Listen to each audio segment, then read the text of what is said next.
నేను మనిషిని కాను, మృత్యువును. నేను మృత్యువును. ఈ అధర్మ సభలో సమావేశమైన దుష్టులందరినీ గమనించవచ్చిన మృత్యువును నేను.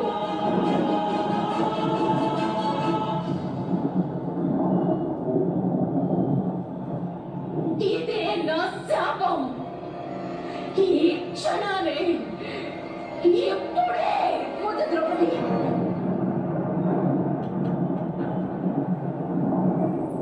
అమ్మ శపించకు ద్రౌపది, క్షమించు, క్షమించు.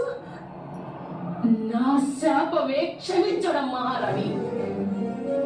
నేను దండన విధిస్తే ఇక ఈ జీవితంలో ప్రతి క్షణం నరకప్రాయమవుతుంది. వీరికి వీరి బాధలకు అంతమనేది ఉండదు. వద్దు ద్రౌపది, జీవితాన్ని ఇవ్వగలిగే స్త్రీ మృత్యువుని ఇవ్వకూడదు ద్రౌపది.